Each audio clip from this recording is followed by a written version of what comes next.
Hey everyone, welcome to the Prophecy Roundtable for an insightful and entertaining chat about the end times. I'm your host, Dr. Douglas Hamp. I am delighted to be with you. Where's my camera going? It's just going some weird place. There we go. All right.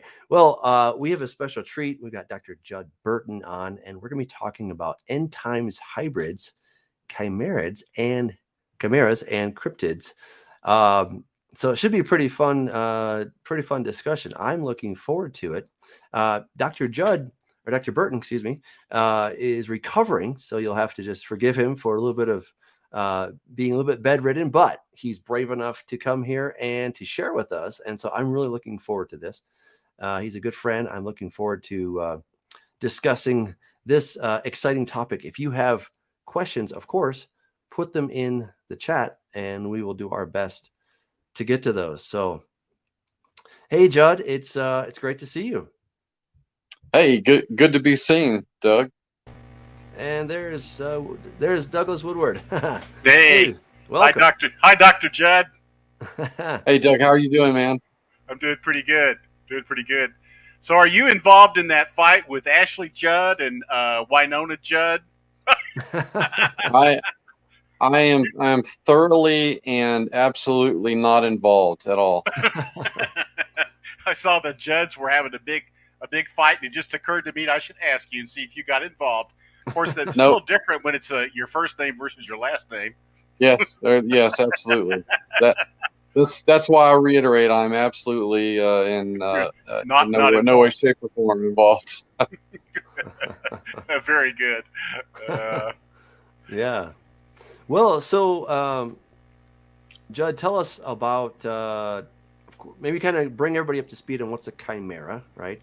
What's a cryptid? That's probably something that maybe is less well known. I think probably most people know what hybrids are. There have been enough sci-fi movies to bring us up to speed on that. So yeah, kind of give us the lowdown on that. Yeah, sure. Well, a chimera, of course, that comes from Greek mythology, the etymology of that word itself, and you're talking about a creature that's made up of multiple other creatures, bits and pieces of other creatures. And a cryptid is just modern parlance for animals that may that are sort of outside of the conventional taxonomy of animals that we have recorded. So things like Dogman or Sasquatch, or even a number of chimerical kinds of creatures, like there have been sightings from this part of Texas all the way into Maryland of a goat man, which is basically in the shape of a satyr from Greek mythology. So that just in terms of taxonomic nomenclature, that'll kind of give the audience an idea of what we're talking about as we go forward this evening. Wow. Do you think these are increasing in the last days, or have these been something that's have always been around, and maybe we're just now hearing about it more? Or what's your thought on that? Well, my sense of the matter is that just quantifiably there are more sightings of these kinds of things now, and that may, on the one hand, it could have something to do with the fact that we're just equipped with better tools to record sightings and encounters. But on the other hand, there may be something significant about it in terms of biblical prophecy, particularly those that deal with the material that we find in books like Revelation. But they do certainly seem to be popping up more often now. Wow. So this is kind of, I mean, are we talking about werewolves? Are we talking about Mothman? Sure. Are we talking about some of these, of course, Sasquatch, right? Sure. I know somebody, I've actually met somebody who claims that she saw a Bigfoot, and she didn't want to tell anybody because she thought everybody would think she's crazy. And I don't think she's crazy. But she says she saw it. So it's pretty interesting, Mm-hmm. I don't know. Any thoughts on that? Well, I mean, I think it is too. There, with some of these animals, there are really two ways to go. Like with Sasquatch, it could be It could be that we're dealing with a very elusive primate species, and there's just a purely naturalistic explanation for it. But then you have people who have sightings of this thing that are accompanied by UFO sightings, claims that this thing manifests out of nowhere through some kind of portal. So some of them, a hefty chunk of them, in fact, some of these accounts actually reference, an accompanying paranormal activity. You also referenced things like werewolves and Mothman. Right here in Texas, just up the road from me, a couple hours in the Panhandle, there have been a number of Mothman sightings up near the town of Crosbyton, and my buddy Joe Taylor has recorded a number of those accounts from the people that actually experienced these encounters. So yeah, I would say that in general, that sightings are on the rise. The other one that I think of off the top of my head was, this is just within the past couple of months, there was a dogman werewolf sighting in Amarillo, Texas, where I used to live. So, they do seem to be popping up more and more. Now, as to the mechanism or means of their reappearance or supposed reappearance, it may be that we as humans are now reacquiring the ability, the technology to splice things at a genetic level that hasn't been done since the Genesis 6 experiment, which your audience will be so familiar with. Is there any thought in your mind that when you said the appearance and then sudden manifestation? I know our buddy Gary Stearman mentioned to me he suspects that if they're there, they're actually sort of a supernatural, like a demon or whatnot that is manifesting in that way.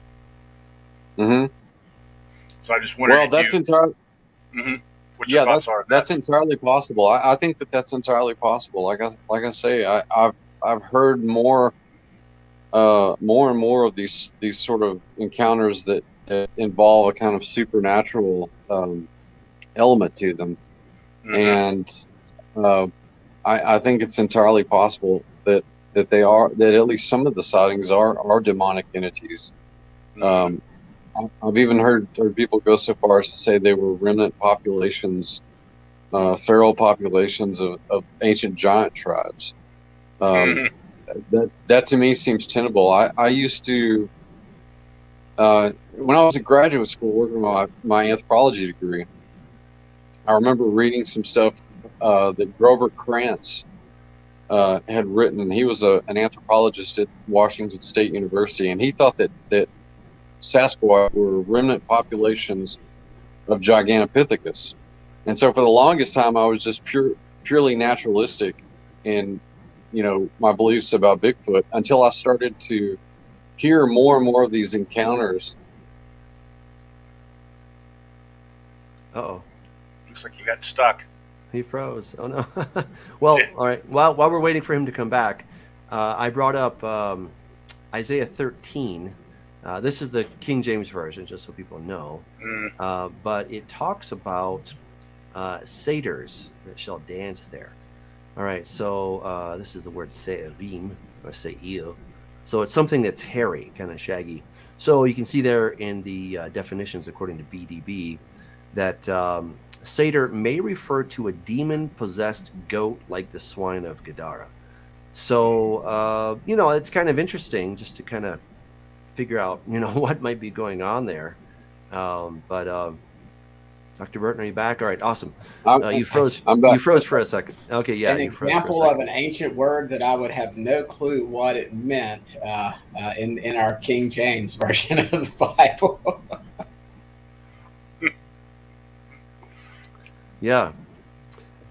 So go on. You were explaining about the sightings, and you used to think that it was just Gigantopithecus. I was right? Yeah. Right, I was a pure naturalist about it initially until I started to hear more of these sightings that were accompanied by all kinds of paranormal phenomena. So it does seem like there's a supernatural into it. Now, they certainly could be demonic manifestations, and I've also heard the idea that they were remnant populations of giant tribes that had basically become feral. That's a possibility too. But I think as the years roll on, I think we're going to find that there is more of a supernatural connection there. And I couldn't help but see that. I couldn't help but see as you came in, you were referencing Isaiah chapter 34. 13, yeah, chapter 13. Oh, and, 13, okay. Yeah, talking about the satyrs. Yeah, I think you probably have something to say on that. So that's not, certainly. That's not satyr as in SEDAR, is it? It's like the satyr, you know, like the no, oh no, SEDER. Oh, okay. No, it's sorry. not. You know, these guys are in sort of a Hebrew thing, you know. So that was like a weird dad joke, I think. I tried. It was like a dad joke. Hey, Doug Woodward, I'm going to give you an A+ for saying Hebrew and not Jewish. Thank you. That's right. I did say Hebrew. Oh, there you go. That's right. All right. Bonus point for Doug. Should have said biblical. That would have been perfect. Right? Hey, that biblical, Hebraic, that's all biblical. All right. Good. That's funny. Yeah, so go on, Judd. We'd love to hear your thoughts on the satyrs.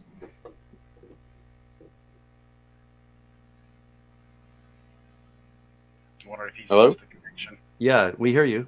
We can see you. Your eyes blinking. Okay. Okay.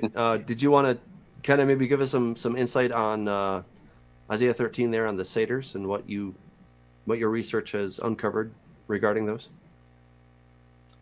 Well, my journey down that road really started with my dissertation research on Peneus.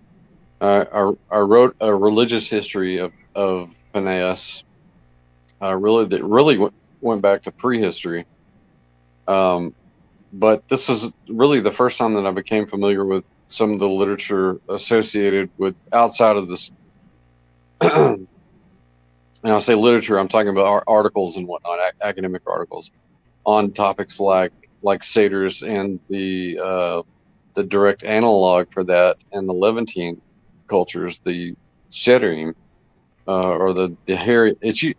We usually get a really bad translation of it in the English, which I'm sure that you guys will, you in particular, Doug, but all of you probably agree. We get this really weird translation either as hairy ones or he goats, but they're clearly these desert goat demons. They were really prolific in the mythology and lore of the ancient Near East. They show up in god form in as Odds and Uds and Adzaga and Maru and the Assyrian Benu. In fact, it's only been a couple of years ago that they found an inscription in a cave in northern Iraq that would have been in the kingdom of Assyria, detailing what this thing looked like and some of the proscriptions that they took to keep it at bay. But very clearly, if you saw this thing in any other context, you would say, "Hey, that looks like Pan," or "That looks like a satyr."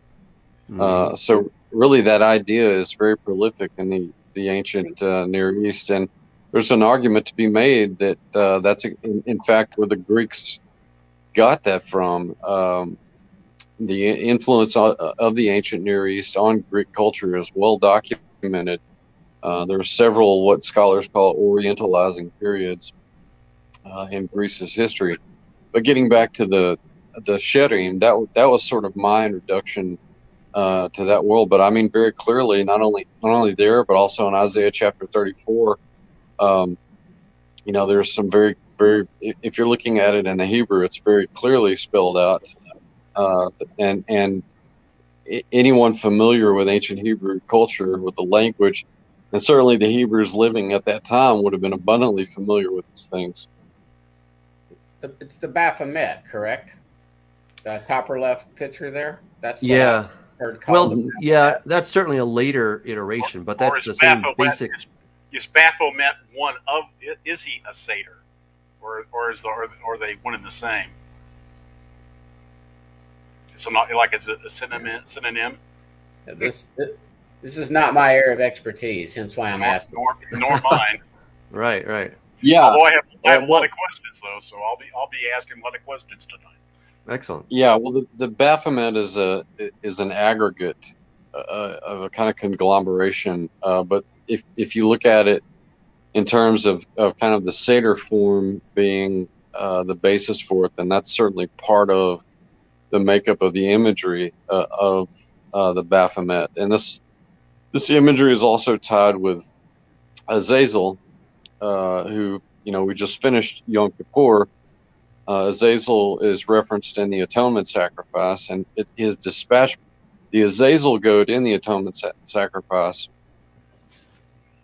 is actually a mirror, a kind of mimicry of the dispatchment that Azazel himself gets in the pre-flood world from God. And so that I say all that just to say that the goat imagery in the Baphomet stems a lot from Azazel, and it also stems from just that root. Uh-oh. We lost him again. Frozen That's again. too bad. Yeah, so I pulled up the Azazel. That's how I'd pronounce it. But, Yeah, Azazel. You say potato. You say potato. I'll say that's potato. fine. I'm happy. Potato, man. We say Azazel down here. So Yeah. South of the Mason-Dixon line. So anyway, just here's some basic pictures for what it's worth of Azazel or Azazel, just so people know. And just, kind of a little context there. It is talked about in Leviticus, right, where it says that there is going to be a sacrifice Ladonai for the Lord, and then there's one for Azazel. Okay, and this of course begs the question, right? The word "ez" is the word goat, and so it could be a goat, but it could also be kind of this Seder goat thing, right? This goat pan type creature. Sure. And I kind of lean to the latter. That I think that this is just like you're saying, that it's some kind of a goat god, a hybrid goat god, if you will. But go on, please. Right. Well, and that what I was saying about the Italian, and Doug, you'll be abundantly familiar with this, I'm sure. I'm certain that you and I have had conversations about it over the years, but the goat to Azazel was not. It's not as if the Hebrews were worshiping Azazel.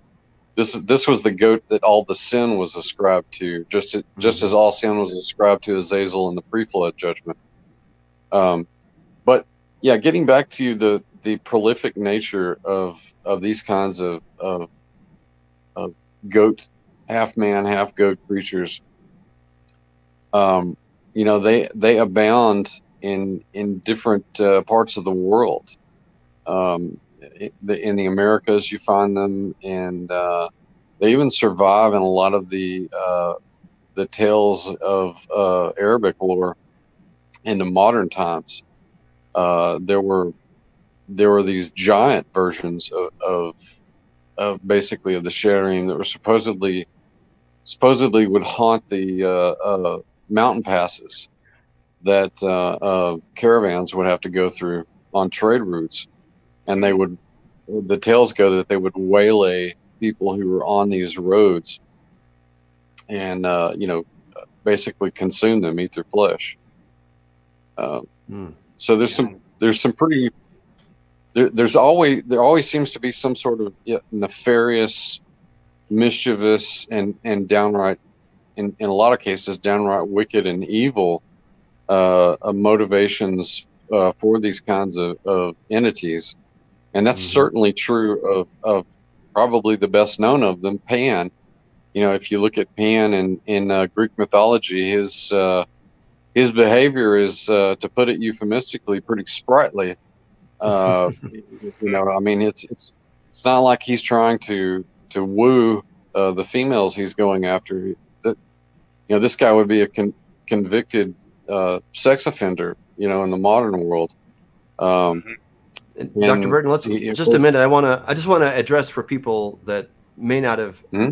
made the connection of what is Banias. So Banias is also known as the gates of Hades, right? That's where Jesus took his disciples. It's at the base of Mount Hermon, right? So That's right. kind of interesting, Yeah. right?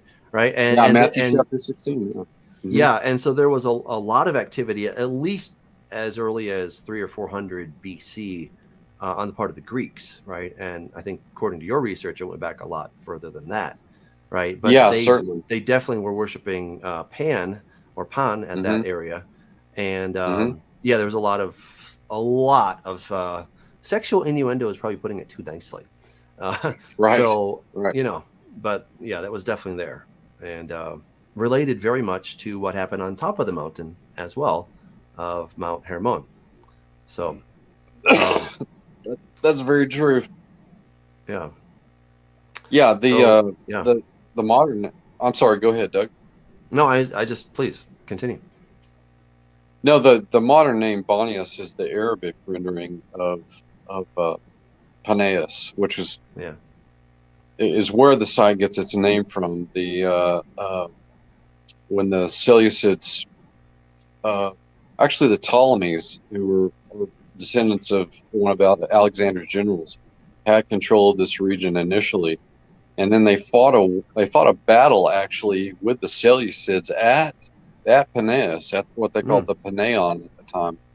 And of course, but I say all this just to say that the Greeks recognized the auspiciousness of the site, and they identified the deity that was being worshipped there with their Pan, and so they dubbed it the Paneon.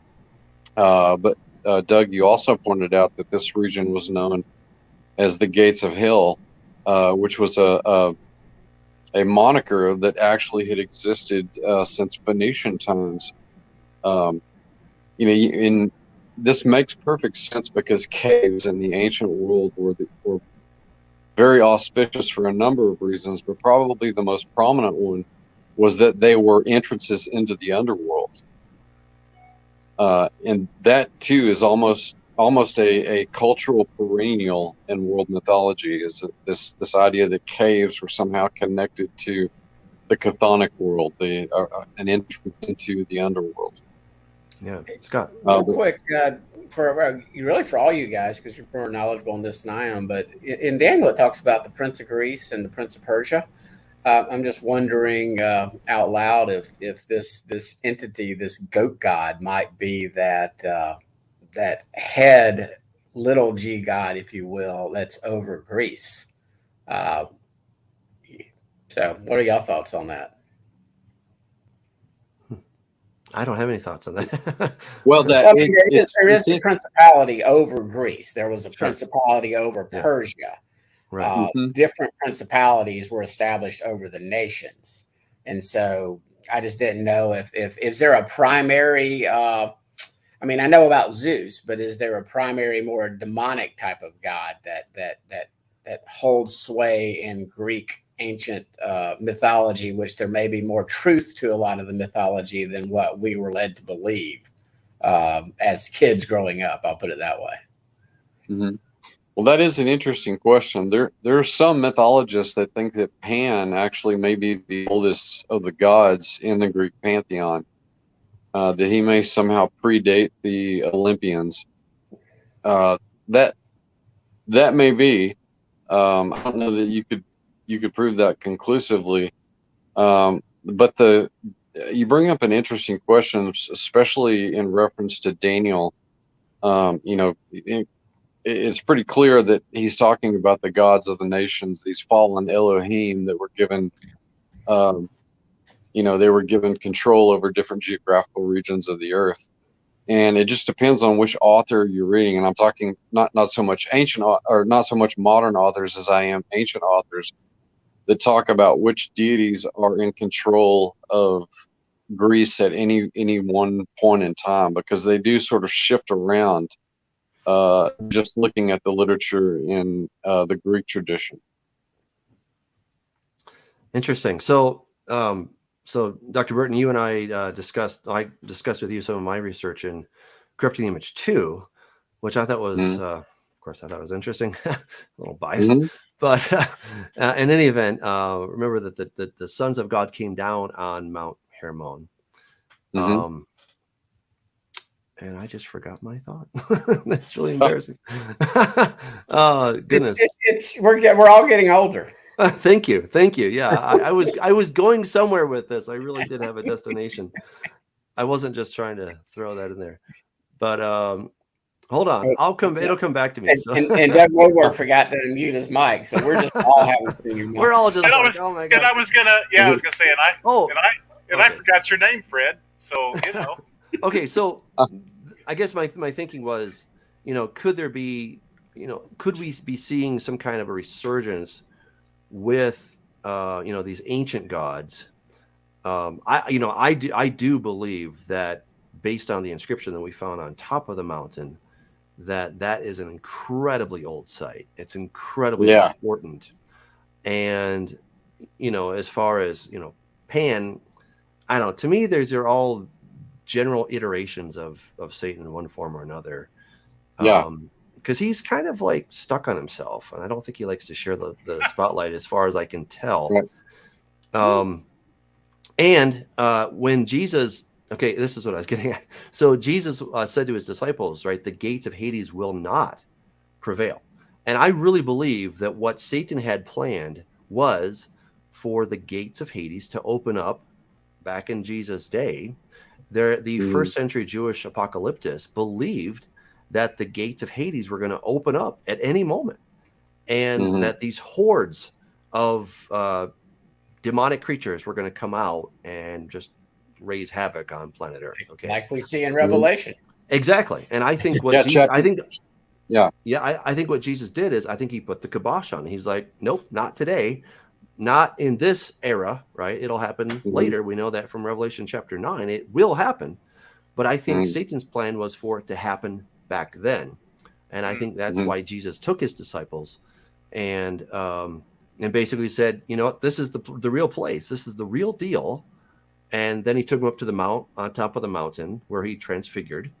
And that's where Satan and let's call it Satan's cronies, came back down in the days of Noah. And they did all their hocus pocus and, naughty stuff. All right. And so I think this was really a huge event that Jesus stopped. I mean, I can't absolutely prove that, but I think there's enough circumstantial evidence to suggest that Satan and his crew wanted to open the gates, and Jesus said, not right now. So. And gates, I've always looked at that as like a gate being also a defensive.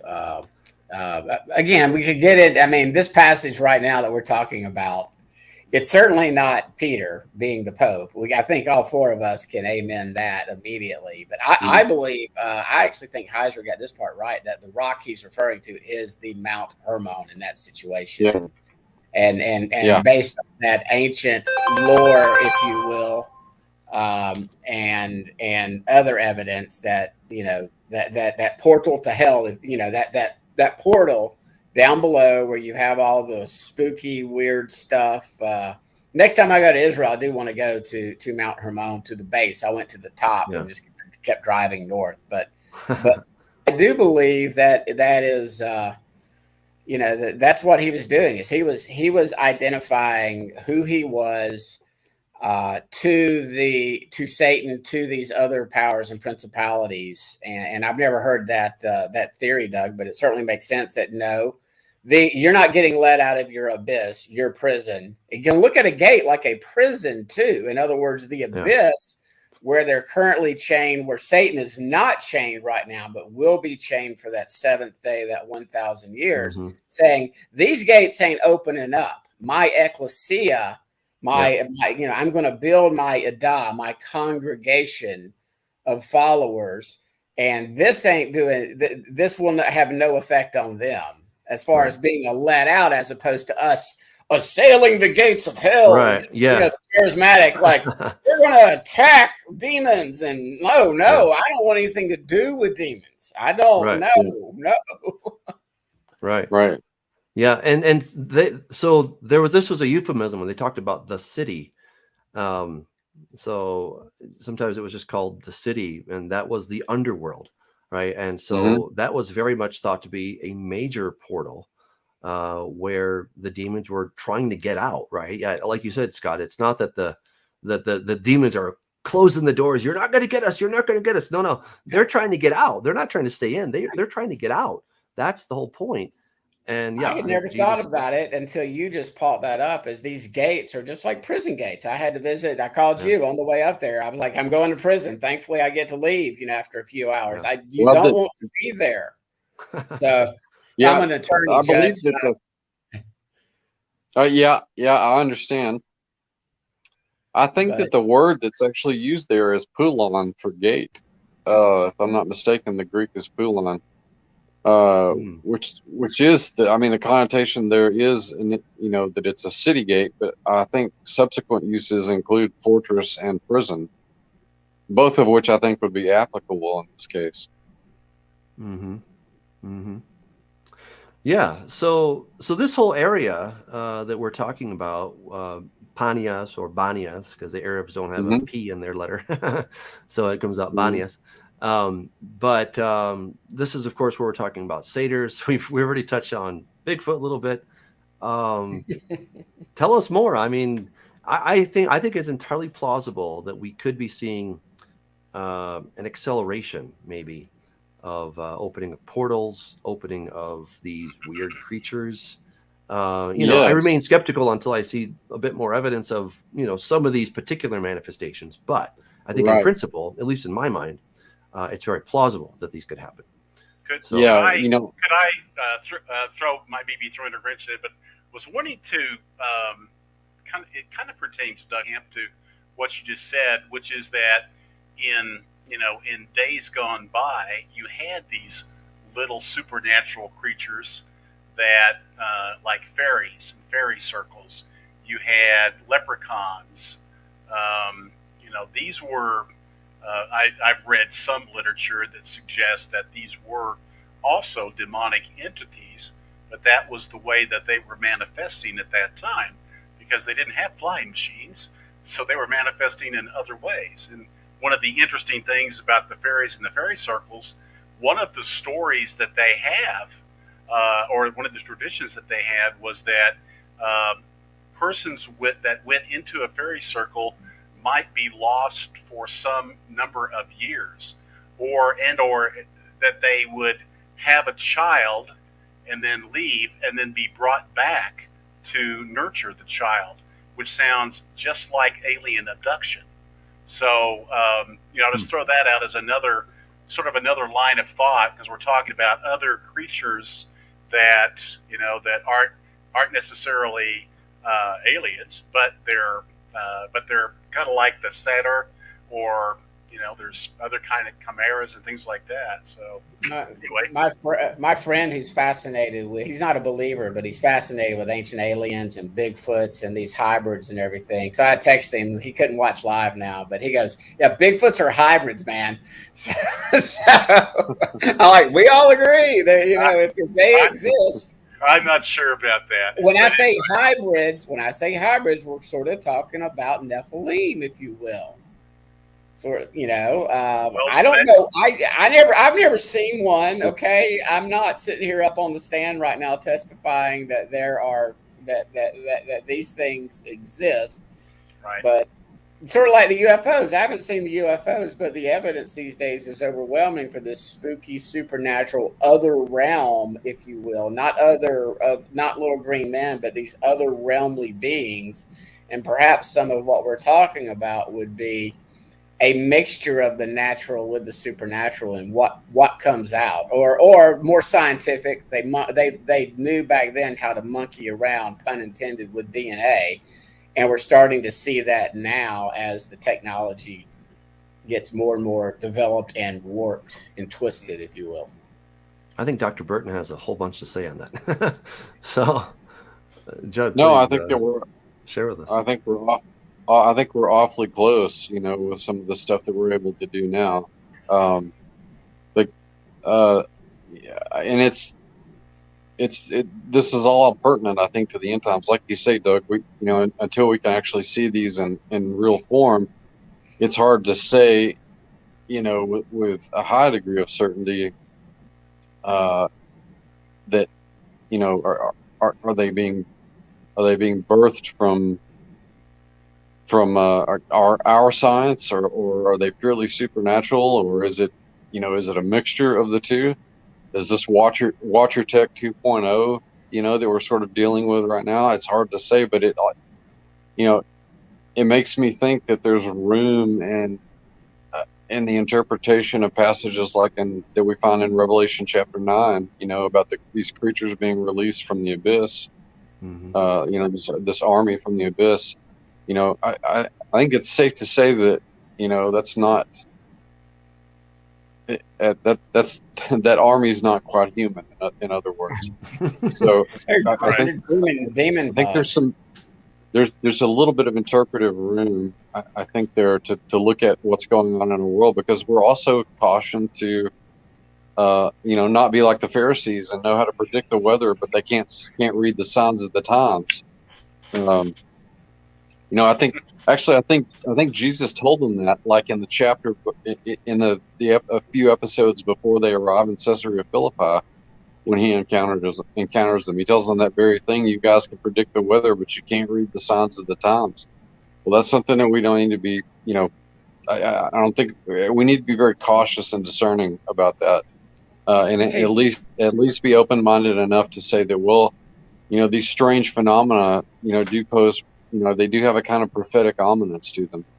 Judd, in your research, it talks about how when Israel's invading the land, that God would send hornets, and I don't think those are just little bitty stinging bugs, stinging hornets the way we think of. Have you ever done any research into that in the ancient cultures, as far as there being any super bugs that would come in and maybe would have destroyed civilizations, like acting at the, maybe under the dominion of principality, but God uses them as he uses them the way he wants to. They do nothing without his authority. And if he commands a hornet / demon bug to go attack somebody, they're going to do it. They don't have any choice. I think that's why they're going to be tormenting those that take the mark of the beast for that 5-month period. So have you ever done any research on that Hebrew word or any culture? No, I haven't. I haven't done any deep dives in that respect, but it is interesting that the insect imagery, particularly swarming insects, which I guess technically you can include hornets as, because if you've ever accidentally or purposefully knocked down a hornet's nest, you do know that they can swarm. So they are mean. They are mean, cruel buggers. They are. But this sort of, whether we're talking about locusts or hornets or what have you, that swarming imagery gives the impression of certainly of overwhelming whatever it's after. Now, as to some sort of chimera or creature that's associated with that, I don't know. But as you point out, God can use these natural phenomena to carry out his will. But I'd have to look some more into that. I'd never actually thought about that. That's an interesting proposition. I just didn't know if there was anything in culture about like some type of supernatural winged entity as a. It wouldn't surprise me. It would not surprise me. I mean, those things show up. Those kinds of things show up in the mythology of cultures all over the world, ancient and modern. So, thank you. I just it's ever since I've read that and I started doing I'm viewing Revelation now more through the eyes of the Torah, through the first 5 books, seeing that there's a recapitulation, and then that led me to seeing these hornet-like creatures coming up out of the abyss, and the hornets basically, God said he would fight for Israel, right? And he used supernatural means to do so. Yeah, well, I think we should look at more and more. I think we should look at Revelation through the lens of the Torah, because Moses and John are kind of given mirror images in terms of their vision. So neither one of them really have the context, to fully articulate what they're seeing. Whereas John has shown this vision of the end times with things in the world and world culture that he's never seen before. Moses is he's being given the same kind of thing, except he's being shown a vision of at least for the Genesis material, the primeval history. He's being shown things that are sending him to Luke too, and so that's why this stuff sounds so odd and strange to us. But I think you're right. I think, and I certainly feel that way too. That using the Torah to look at the prophecies in the New Testament is crucial to my mind because of the almost it's the same mission that Moses and John have, but they're looking at opposite ends of the spectrum.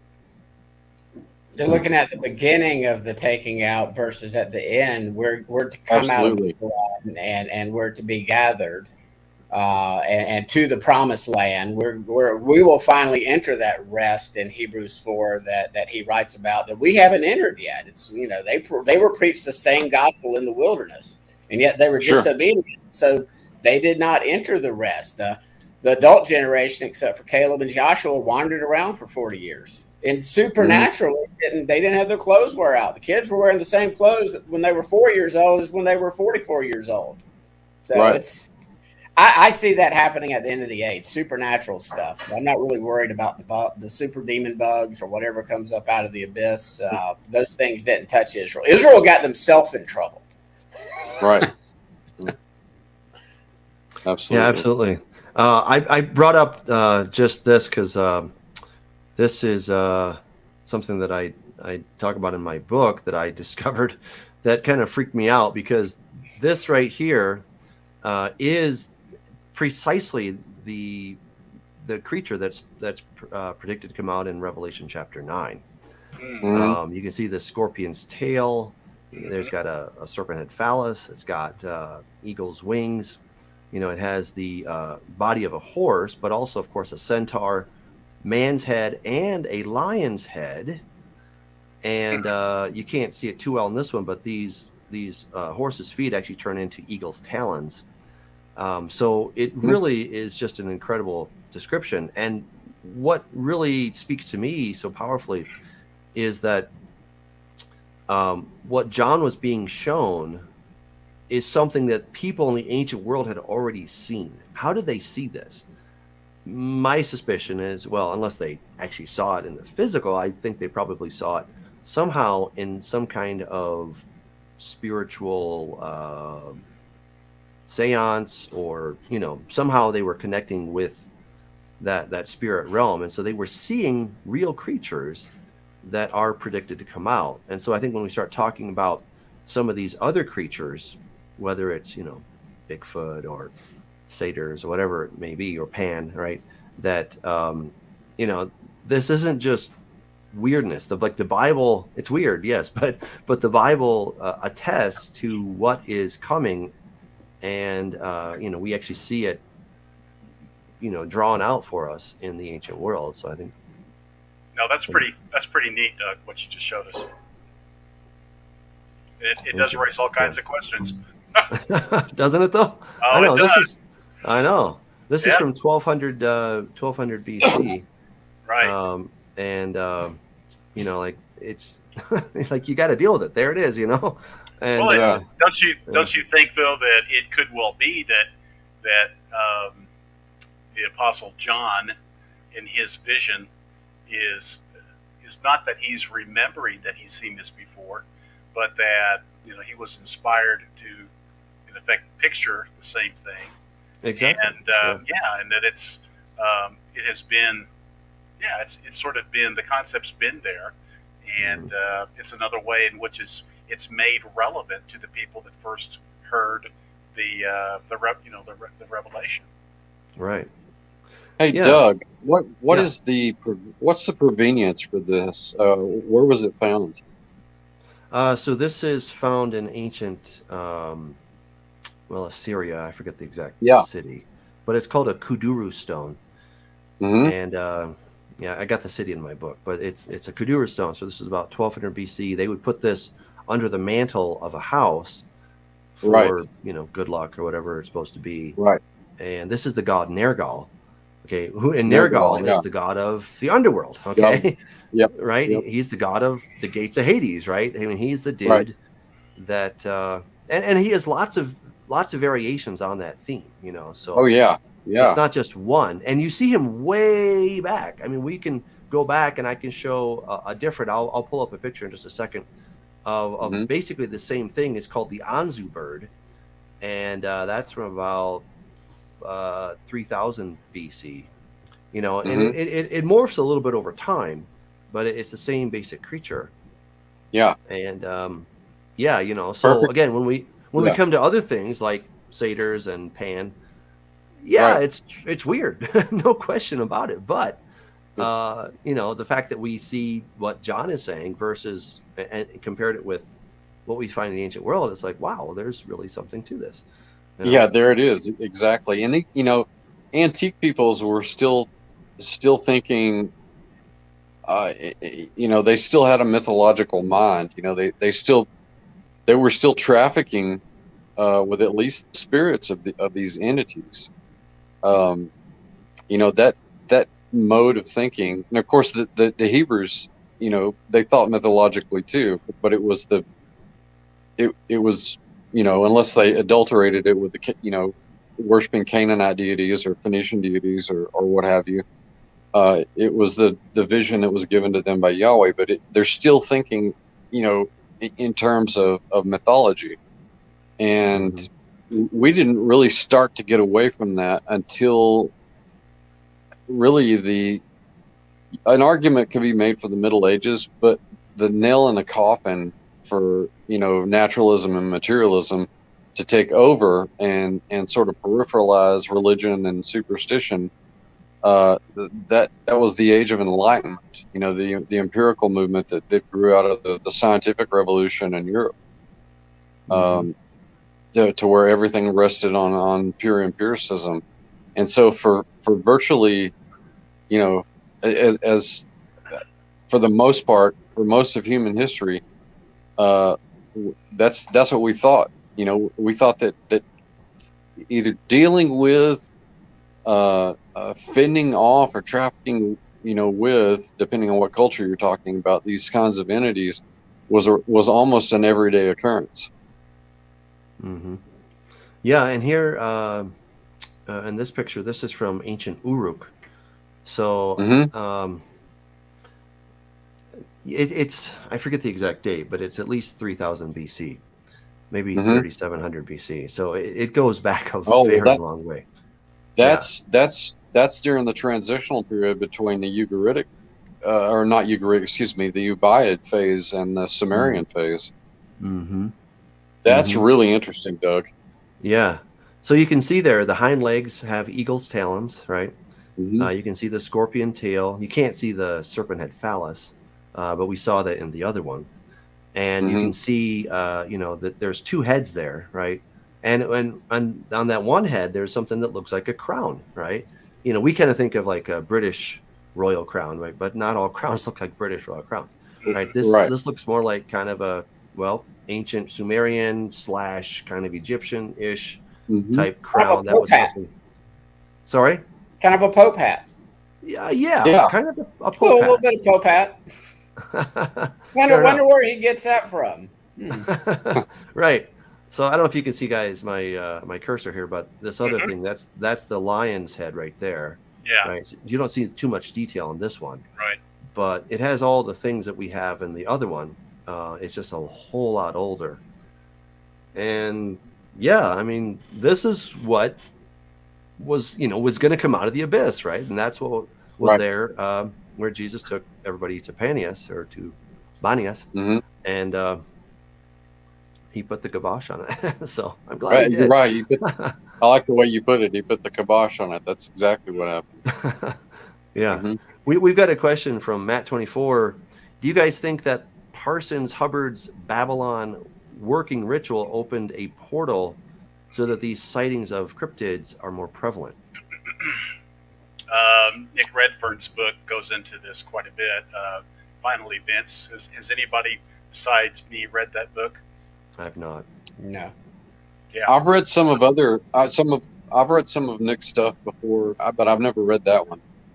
Yeah, that book, he goes into this quite a bit, and in fact, I was doing a slideshow today that actually came up as I was looking at my slides.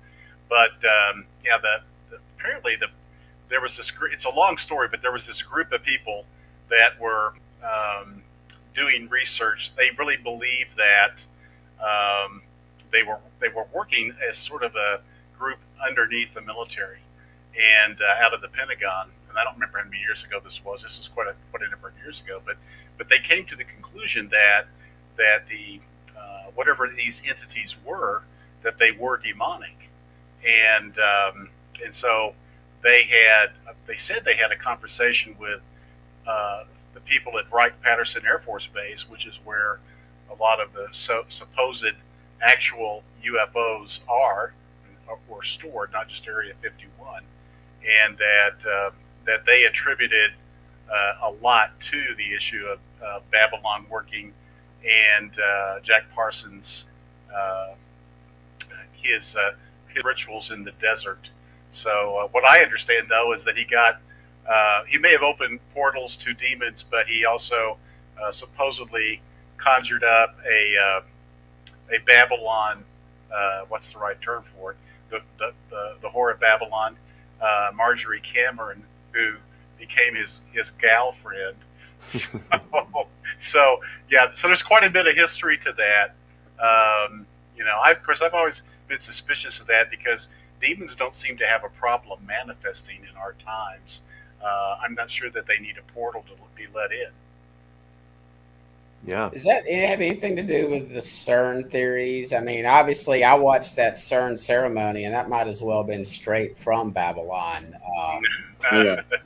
Yeah. I mean, again, my wife, ever since in the past few years, since she started to understand the symbolism and everything, and she's been bedridden for quite some time. So obviously, she watches a lot more television than I do. But now she's like, man, Scott, the occult symbolism and everything is everywhere. But I think you'd have to live under a rock not to have watched the CERN ceremony. You got something's going on here with some ancient pagan mythology. You've got the CERN dances that are like on videotapes.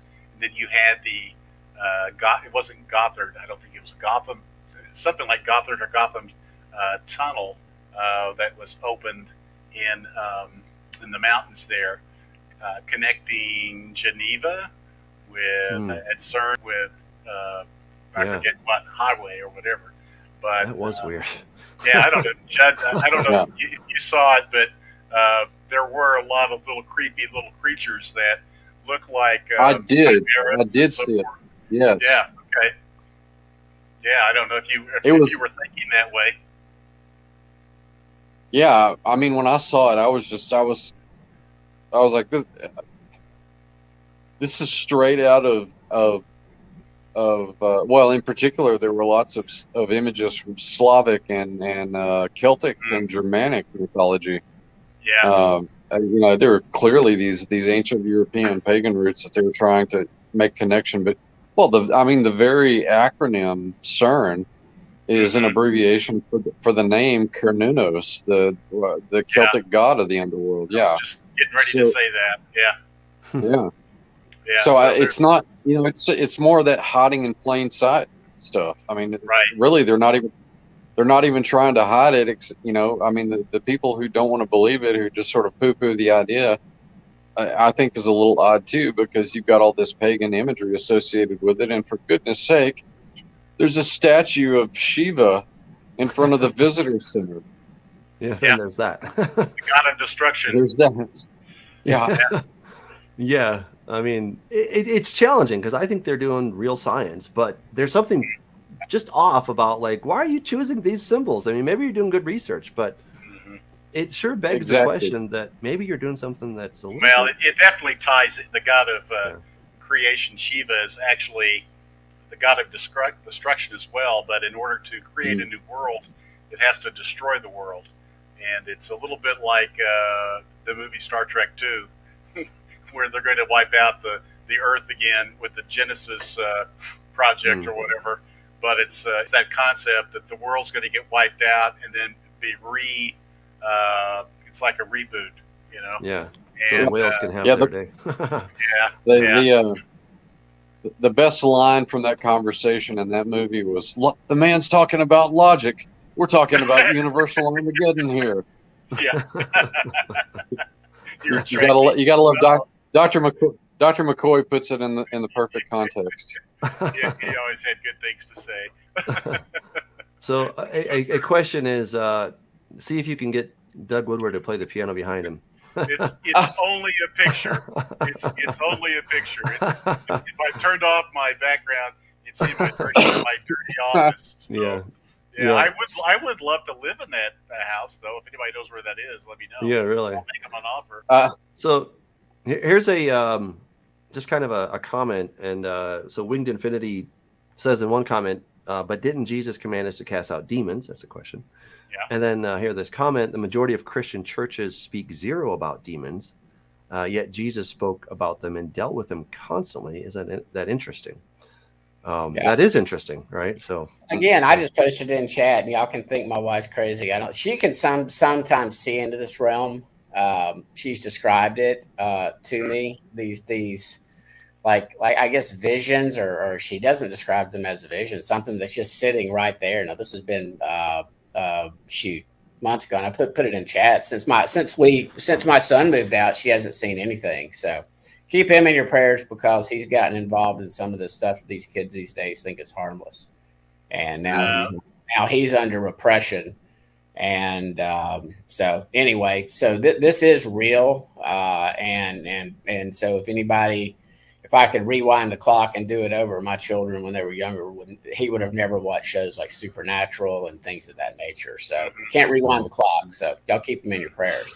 This what we're talking about is very, very, very serious and real, and I'm seeing it in real time in my son's life right now. As far as and I just want to encourage people that this is very real, but we do serve a God who is all powerful, right? So there's really no contest between God and Satan, right? So I don't want people to think in this dualistic idea that God's over here and Satan's over here, and they're both vying for who's going to win, right?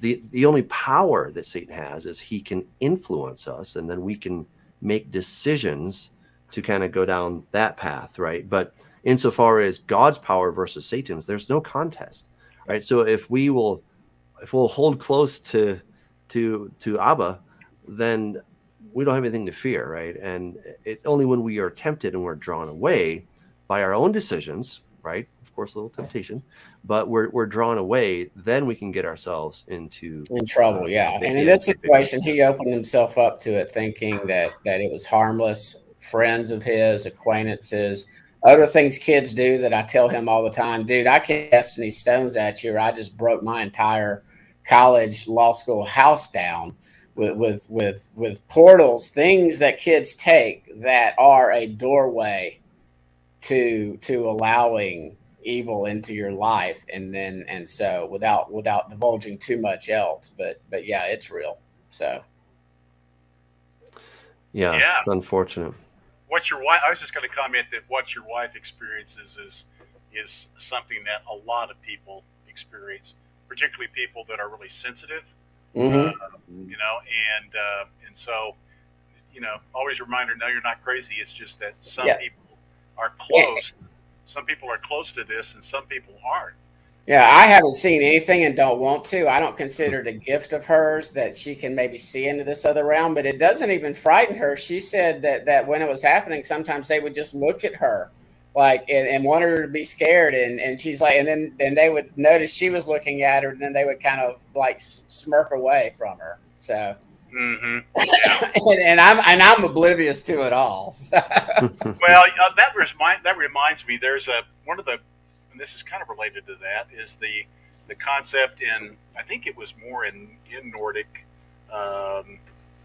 cultures, the concept of the old hag that would basically appear in someone's bedroom. It's very much like a demonic or an abduction scenario of the Greys, appearing in the bedroom.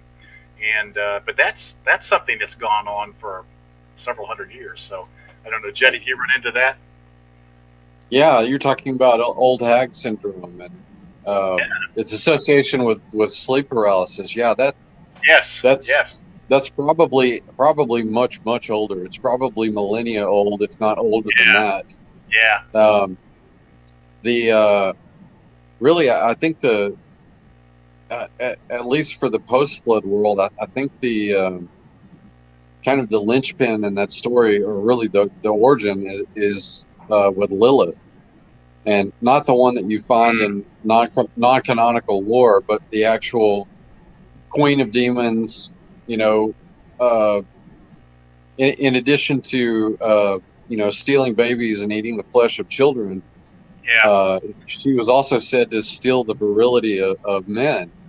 And so there's this whole swooping in night demon motif that Lilith fits. I know that Doug can probably speak to this too, with his familiarity with not only the ancient Hebrew tradition, but the Mesopotamian material as well. And of course, mm, she shows up in Isaiah as well. Mm-hmm. Yeah, But Lilith comes from the root Lila, which means night, and so that's where right, this whole idea comes from. Yeah. mm. yeah, Yeah, so it is though. I think one of the points to make is that this was kind of the thing I was saying earlier about fairies and leprechauns and all that, is that the supernatural and its deceptiveness has been present, you know, for millennia, and it can shift. It's not a pun about shape shifting, but it can shift from one form to another, but it's still the same gods or demons behind it. That's my sense. Mm-hmm. Yeah. yeah, agreed. I think it's interesting. Oh, I'm sorry, Doug. Go ahead.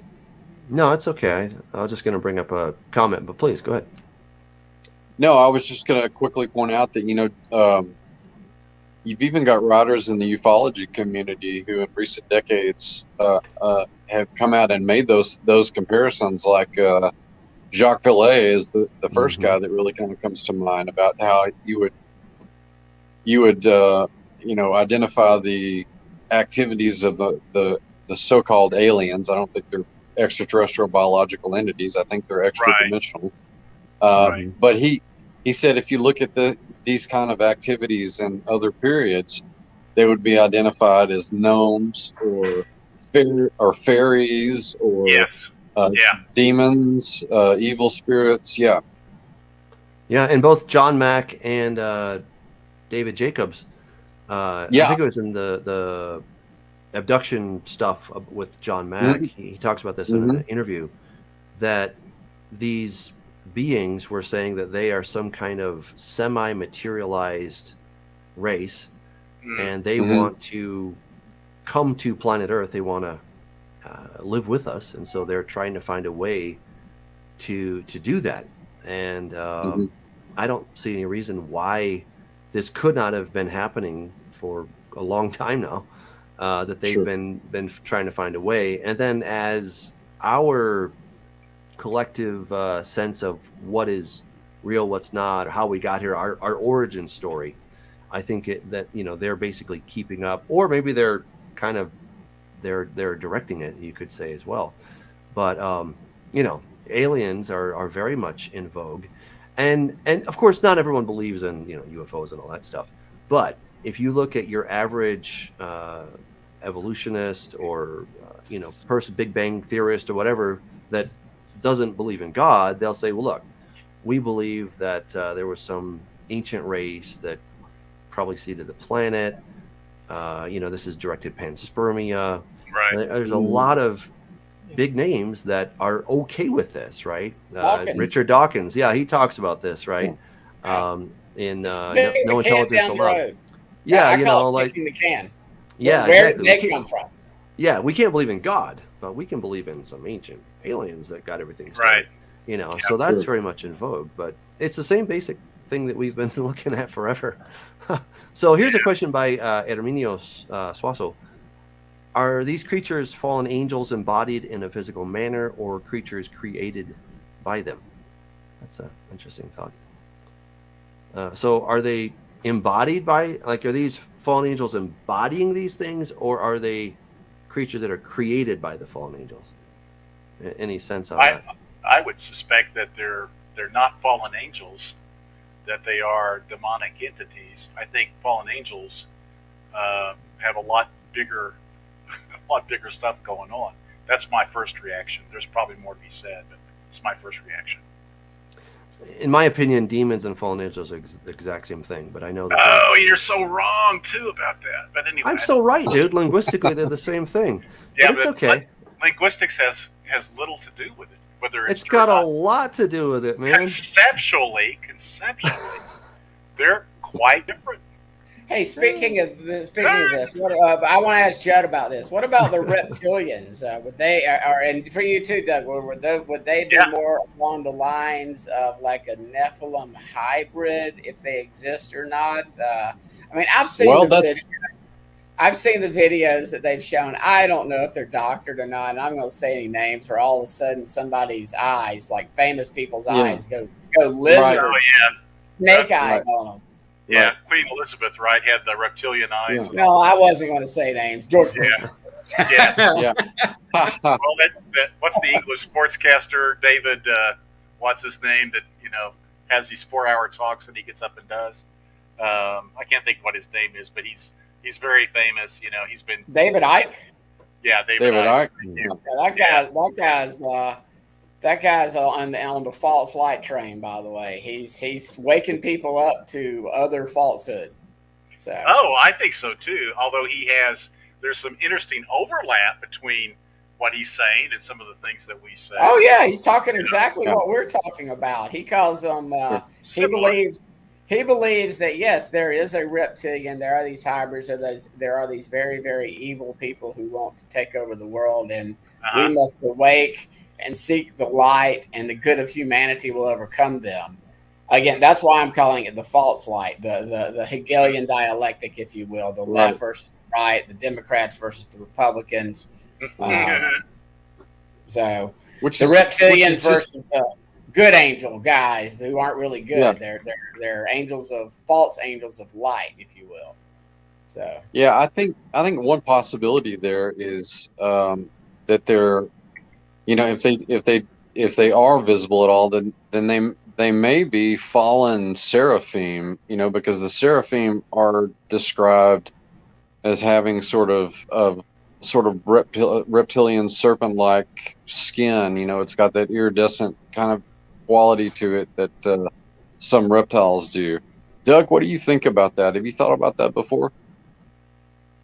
I'm sorry, I was looking at the questions. But about the seraphim and having a reptilian type of quality. Oh yes, okay, yeah, thank you.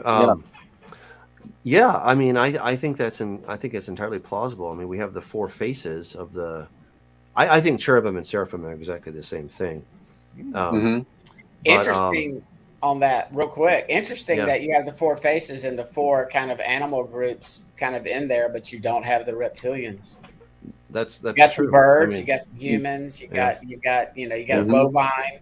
Yeah. Well, actually, in the the constellations and in the signs of the zodiac, one of the eagle is really a snake, and that's the same. And I know Doug Hamp and Judd, you probably know this as well. That the ensigns of the tribes, that the tribe of Dan's ensign was a serpent, and they didn't want a serpent, so they sort of changed it to an eagle or a phoenix or something like that. Well, what's really interesting, I'm just trying to pull up another picture here just to share. So what I'm pulling up here is called the mushhushu, and the mushhushu is, as you can see here, it's the same thing, it's the same basic creature that I've been showing you guys. Okay. So you can see the eagle talons at the bottom, right? You got of course the wings, right? But this is a little bit more lion-esque than horse, okay? And this is also known as the Anzu bird. All right. So the Anzu bird and the Mushushu. These are known as the dragon. So in ancient Sumerian, this is called the Ushumgalu or Ushumgal, which means the great dragon. Okay. Mm-hmm. And it's like, oh, okay. And again, there's just a repeat of this motif all over the ancient Near East. And when we get to the land of Bashan, right? Habashan means it's from Bashmu, the snake dragon or dragon snake, right? So when we look at these particular creatures, it's called a dragon, but really what it is it's a hybridized creature, right? I mean, you got a lion, you got horse, you got a scorpion, you got eagles features, right? That's a hybrid, right? That's a chimera, right? They're the exact same thing. You also have this, and I know your research, Doug, has been more in Sumerian and Mesopotamia and the ancient biblical world, but you have similar types of creatures in the Americas with the ancient, Native the Americans. Quetzalcoatl, right? The plumed serpent, yes. right? I think it was called America, and that's actually where we got our name from. I've studied that. It's been a while since I did it. And then you've got a similar type of creature as to what you just put up in China. So this is not just, I mean, just like Israel got scattered to the four corners of the earth, this false faith, this religion of Babylon, this what you're looking at on the screen right now, this also got scattered everywhere. You see the Egyptian pyramids, you see the pyramids for the Mayans and the Incas and in the Americas. So there's been the truth and the counterfeit to the truth going all the way back to Babylon. And that's why I like to say all roads just make a pit stop in Rome. So that's very said. Just true. 1 second. This is the Bashmu, which is in Hebrew it's Bashan. Okay. And I don't think I have it available, but there's a geoglyph just a couple of stones throw, if you can throw, have a good arm, from Gilgal Rephaim. You will find a geoglyph, a giant, right, etching in the ground, kind of like the Nazca lines. It's the same idea. You'll find them. Yeah, the serpent mound. Yeah, but in Israel, right? And so the whole area was called the land of the dragon snakes or the snake dragons, right? And Og of Bashan, right? This was his stomping ground. And especially if you look at letter C, that really appears very, very close to what we find in the ground there in Israel. So I'm agreeing with you that what we find there in the form of the cherub or the seraphim, right, that they have the four different faces, but when we actually see those in the world, it has this form of a hybridized creature called a dragon. Agreed. Yeah. Doug, I don't know if you knew this, but Doug Van Doren and I are writing a paper right now on the Serpent Mound of Bashan. And you no doubt have run across this too, but this being the English transliteration, but Bashan, BTN, is the same as the Hebrew LTN, which is Leviathan. And there again, you've got another. In this case, you've got the Chaos Dragon. So it's that same sort of serpentine dragon imagery associated with that entire region. Yeah, see, that's really interesting. I just pulled it up here, so I think everyone can see that. Yeah. So right here is the head, right? So you can see the two eyes. I mean, hello, that's pretty crazy. Yeah. Right. So you can see the two eyes, and then you got the whole body right here, right? And this is just, like I said, a couple stones throw away from Gilgal Rephaim. So this is the Nephilim or Rephaim circle, as it were. And then you got this huge geoglyph. I mean, what's up with that, right? Where did this thing come from? And it looks so similar to the Bashmu or the Bashan, right? So it's not just coincidence. But I hadn't thought of Leviathan, right, as Bashan. That's interesting. Yeah, isn't it? About that one. That's very interesting. Wow. Yeah. Man, I don't have to do with that. That's pretty amazing. If audience participation means anything, Doug Woodward, you are winning. The demons are not the same as fallen angels. Well, I don't go into the language the way that Hamp is because I'm not trained that way. But I just, it's from my reading, and I know Doug. This is Doug Hamp. This is your position because I've read your books, and I have read lots of other books. My feedback. He's really smart. Well, I read a lot of books. Otherwise, I wouldn't be able to write the books I write. But I know you are. I know you. I'll try to be good natured. That's not easy for me. I have a sin nature, so it's hard. I'm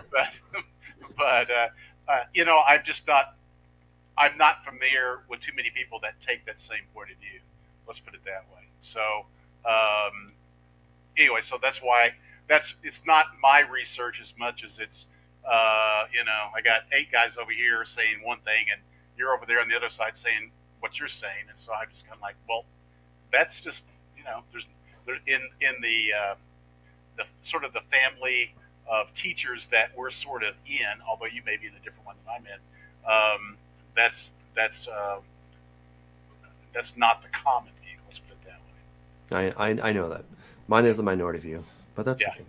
That's okay. Yeah. Well, you have the language, skill that I don't have, and that probably a lot of the other people I read don't have either.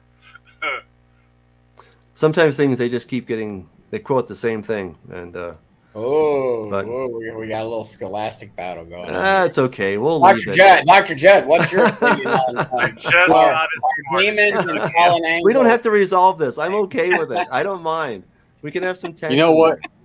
It's like when you're in a war or you're in a battle or something, you're not concerned with the ranks of your enemy, whether you're shooting at a private or a general. You just know that they're shooting back at you. So it's kind of like that, we can split hairs all we want to, but at the end of the day, we're all looking through a glass darkly at this stuff. What we can all agree on is that these are fallen entities that we're dealing with.